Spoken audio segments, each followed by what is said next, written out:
40 அடி ஆழத்தில் புதைந்த கிராமம், இன்று வரை மீட்கப்படாத உடல்கள், வெளியான பகீர் உண்மைகள். மகிந்தவின் அடுத்த ரகசிய நகர்வு மீண்டும் கொழும்புக்கு வந்ததன் பின்னணி. ஊடகங்களை அச்சுறுத்தும் அனுர அரசாங்கம், சஜித் பிரேமதாச வெளியிட்ட கண்டனம். நாட்டின் எந்த பகுதிகளில் மழை பெய்யும், வெளியானது அடுத்த 36 மணி நேரத்துக்கான வானிலை நிலவரம். போலீஸ் குற்றத்தடுப்பு பிரிவு அதிகாரி அதிரடியாக கைது, விசாரணையில் வெளியான காரணம். போலீசாரின் திடீர் சுற்றி வளைப்பு, ஆயிரக்கணக்கான ஆயுதங்கள் மற்றும் போதைப் பொருட்கள் மீட்பு. 9 நாட்களாக காணாமல் போன இளைஞரின் சடலம் புதைக்கப்பட்ட நிலையில் கண்டெடுப்பு, விசாரணையில் வெளியான தகவல். கடவுளிடம் மன்றாடி உலக அழிவை நிறுத்திய போதகரின் அதிர்ச்சி வாக்குமூலம்.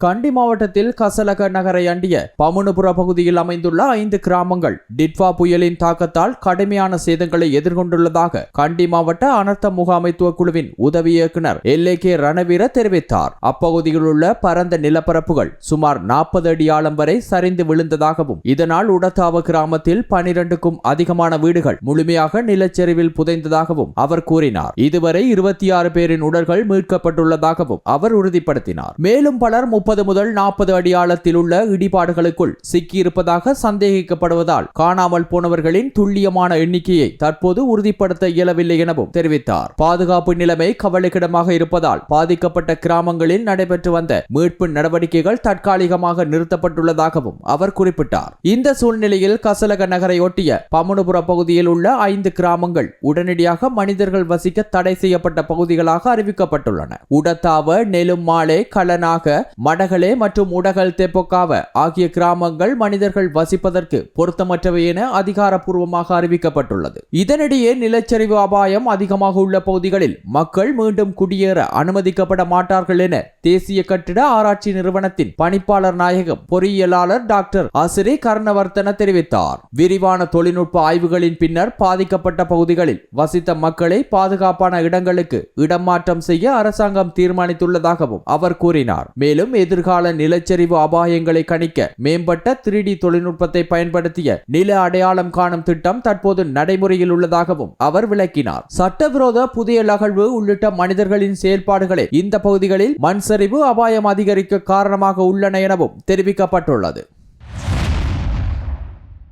சமீப காலமாக பொது அரசியல் நடவடிக்கைகளில் இருந்து ஒதுங்கியிருந்த முன்னாள் ஜனாதிபதி மஹிந்த ராஜபக்ச மீண்டும் அரசியல் ரீதியாக செயற்பட தொடங்க உள்ளதாக தகவல்கள் வெளியாகியுள்ளன. ஸ்ரீலங்கா பொதுஜன பெரமுன கட்சியின் தலைவரான மஹிந்த ராஜபக்ச கடந்த 3 மாதங்களுக்கும் அதிக காலமாக தங்காலையில் வசித்து வந்த நிலையில் தற்போது மீண்டும் கொழும்பை அண்மித்த பகுதிக்கு இடம்பெயர்ந்துள்ளார். நுகேகொட பகுதியில் அமைந்துள்ள ஒரு தனியார் இல்லத்தில் அவர் தற்போது தங்கியிருப்பதாக முன்னாள் ஜனாதிபதியின் ஊடக பேச்சாளரும் சட்டத்தரணியுமான மனோஜ் உறுதிப்படுத்தியுள்ளார். கடந்த செப்டம்பர் 11ஆம் தேதி கொழும்பு 7 விஜயராம மாவட்டத்தில் அமைந்துள்ள தனது உத்தியோகபூர்வ இல்லத்திலிருந்து மஹிந்த ராஜபக்ச வெளியேறியிருந்தார். அதனைத் தொடர்ந்து தங்காலையில் உள்ள கார்லர் இல்லத்தில் அவர் நீண்ட காலம் தங்கியிருந்தார். எனினும் சுமார் 1 வாரத்திற்கு முன்னர் அவர் நுகேகொட பகுதியில் உள்ள இல்லத்திற்கு மீண்டும் திரும்பியுள்ளதாக தெரிவிக்கப்படுகிறது. கொழும்பிற்கு அண்மையில் குடியேறுவதற்கு பின்னால் 2 முக்கிய காரணங்கள் உள்ளன என மனோஜ் கமகே விளக்கியுள்ளார். கட்சியின் எதிர்கால அரசியல் நடவடிக்கைகள், சந்திப்புகள் மற்றும் ஒருங்கிணைப்புகளை எளிதாக்கும் நோக்கமும், அவசர தேவைகளின் போது மருத்துவ வசதிகளை விரைவாக பெறும் வசதியும் இதற்கான முக்கிய காரணங்களாக குறிப்பிடப்படுகின்றன. தற்போது நுகேகொட இல்லத்திலிருந்து மஹிந்த ராஜபக்ச தனது அரசியல் தோழர்கள், கட்சி முக்கியஸ்தர்கள் மற்றும் நெருங்கிய நண்பர்களை சந்தித்து கலந்துரையாடி வருவதாகவும் தகவல்கள் தெரிவிக்கின்றன. தற்போதைய அனுர தலைமையிலான அரசாங்கம் கருத்து சுதந்திரத்தை அடக்கி நாட்டை மெதுவாக ஒரு சர்வாதிகார பாதையில் இட்டுச் செல்கிறது என எதிர்க்கட்சி தலைவர் சஜித் பிரேமதாச கடுமையான குற்றச்சாட்டை முன்வைத்துள்ளார். ஊடக சுதந்திரம் தொடர்பாக நேற்று வெளியிட்ட விசேட அறிக்கையிலேயே அவர் இந்த கண்டனத்தை பதிவு செய்துள்ளார். ஒரு ஜனநாயக நாட்டின் அடிப்படை தூண்களாக சட்டமன்றம், நிர்வாக அதிகாரம், நீதிமன்றம் மற்றும் ஊடகம் விளங்குகின்றன. ஆனால் தற்போதைய அரசாங்கம் காவல்துறையை அரசியல் கருவியாக மாற்றி பொதுமக்களின் ஜனநாயக உரிமைகளையும் சுதந்திரத்தையும் காவல்துறையினரின் தொழில்முறை சுதந்திரத்தையும் பாதிப்பதாக அவர் சுட்டிக்காட்டினார். மக்கள் உண்மைகளை அறிந்து கொள்ள வேண்டிய அடிப்படை உரிமையை மறுத்து காவல்துறை ஆட்சி ஒன்றை உருவாக்கும் நோக்கில் அரசாங்கம் செயல்படுகிறது எனவும் அவர் தெரிவித்தார். ஆதாரங்களுடன் உண்மைகளை வெளிக்கொணரும் சுதந்திர ஊடகங்களை ஒடுக்க காவல்துறையை பயன்படுத்துவது ஜனநாயகத்தின் அடிப்படை கொள்கைகளுக்கு எதிரான செயல் என சஜித் பிரேமதாச வலியுறுத்தினார். சுதந்திர ஊடகங்கள் அமைதியான பெரும்பான்மையினரின் குரலாக செயல்படுகின்றன என்றும் அவற்றை அடக்குவது சர்வாதிகார ஆட்சிக்கான கதவை திறப்பதற்கு சமம் என்றும்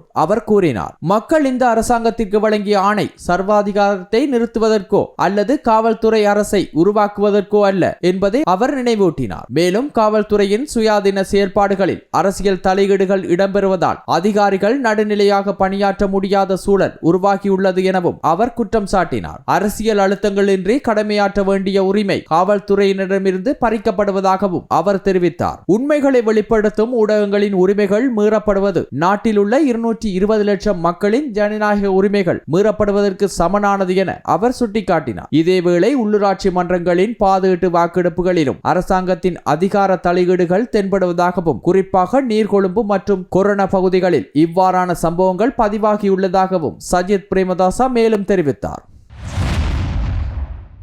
வரும் 36 மணித்தியாலங்களில் நாட்டின் வடக்கு, கிழக்கு மற்றும் ஊவா மாகாணங்களுடன் புலனறுவை, மாத்தளை, நுவரெலியா மாவட்டங்களிலும் இடைக்கிடையே மழை பெய்யும் சாத்தியம் உள்ளதாக வளிமண்டலவியல் திணைக்களம் தெரிவித்துள்ளது. மேலும் சப்ரகமுவ மாகாணம் மற்றும் காலி, மாத்தறை, களுத்துறை மாவட்டங்களில் பிற்பகல் 2 மணிக்கு பின்னர் சில பகுதிகளில் மழை அல்லது இடியுடன் கூடிய மழை காணப்படலாம். சில இடங்களில் 50 மில்லிமீட்டரை தாண்டிய ஓரளவு பலத்த மழை பதிவாகும் வாய்ப்பும் இருப்பதாக அறிவிக்கப்பட்டுள்ளது. இதனுடன் சப்ரகமுவ மற்றும் மத்திய மாகாண களுத்துறை, பதுளை, காலி, மாத்தறை மாவட்டங்களின் சில பகுதிகளிலும் காலை நேரங்களில் பனிமூட்டம் காணப்படலாம் எனவும் குறிப்பிடப்பட்டுள்ளது. இடியுடன் கூடிய மழை பெய்யும் வேளைகளில் திடீர் பலத்த காற்று மற்றும் மின்னல் தாக்கங்கள் ஏற்படக்கூடியதால் அதனால் ஏற்படும் விபத்துகளை தவிர்க்க தேவையான முன்னெச்சரிக்கை நடவடிக்கைகளை மேற்கொள்ளுமாறு வளிமண்டலவியல் திணைக்களம் பொதுமக்களை வலியுறுத்தியுள்ளது.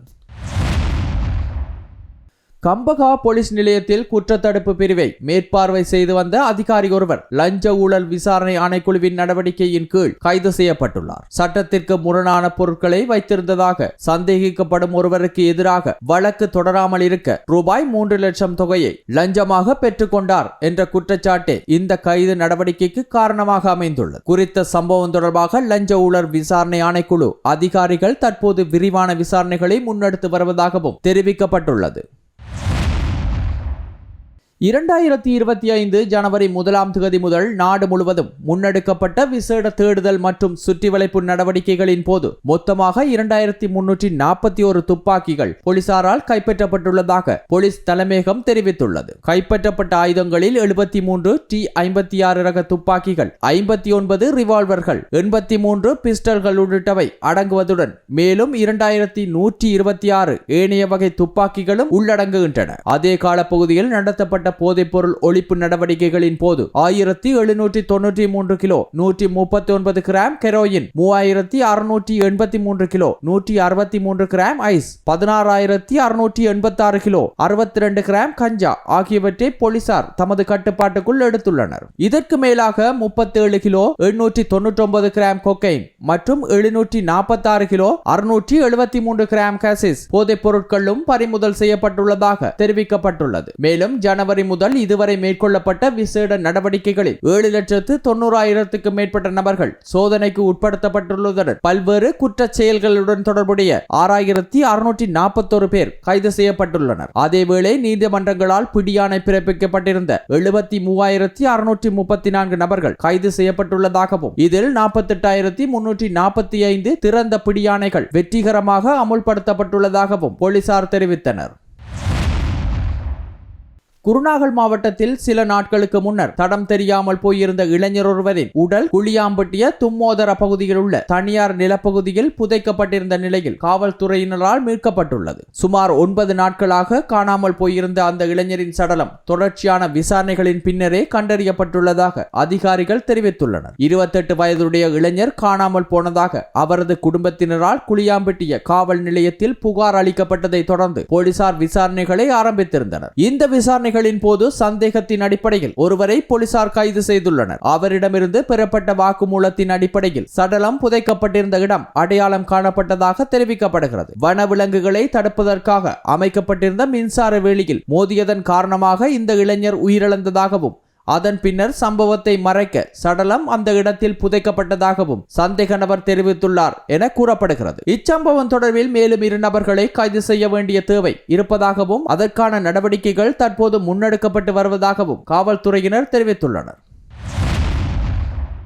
கிறிஸ்துமஸ் தினமான நேற்று உலகம் முடிவுக்கு வரவுள்ளதாக அறிவித்து மேற்கு ஆப்பிரிக்க நாடுகளில் பெரும் அச்சத்தை ஏற்படுத்திய கானாவைச் சேர்ந்த மதபோதகர் எபோ நோவா தற்போது தனது கூற்றில் மாற்றம் செய்து உலக அழிவு இப்போது நடைமுறைக்கு வராது என தெரிவித்துள்ளார். இது தொடர்பில் அவர் வெளியிட்டுள்ள புதிய காணொளியில் உலகம் இன்று அழிவதற்கான காரணத்தை விளக்க முயன்றுள்ளார். அந்த காணொளியில் அவர் கூறியதாவது: உலகத்தை அழிக்க கடவுள் தீர்மானித்திருந்தார். ஆனால் நான் அவருக்கு முன் மண்டியிட்டு கண்ணீருடன் மன்றாடினேன். மனிதர்களுக்கு இன்னும் ஒரு வாய்ப்பை அளிக்குமாறு வேண்டுகோள் விடுத்தேன். என் வேண்டுகோளை ஏற்றுக்கொண்ட கடவுள் தனது தீர்ப்பை தற்காலிகமாக மாற்றியுள்ளார் என அவர் தெரிவித்துள்ளார். போதகரின் இந்த திடீர் மாற்றப்பட்ட அறிவிப்பு அவரை முழுமையாக நம்பி நடந்த ஆயிரக்கணக்கான மக்களிடையே பெரும் குழப்பத்தையும் ஏமாற்றத்தையும் உருவாக்கியுள்ளது. உலக அழிவு நெருங்கிவிட்டதாக நம்பி பலர் தங்கள் வீடுகள், காணிகள், கால்நடைகள் மற்றும் வாகனங்களை அவசரமாக குறைந்த விலைக்கு விற்றுவிட்டு போதகர் ஏற்பாடு செய்திருந்ததாக கூறப்படும் பாதுகாப்பு பகுதியை நோக்கி சென்றிருந்தனர். இந்நிலையில் உலகம் வழக்கம் போல் தொடர்வதாலும் அழிவு ஒத்திவைக்கப்பட்டதாக போதகர் அறிவித்ததாலும் தங்கள் அனைத்து சொத்துக்களையும் இழந்த மக்கள்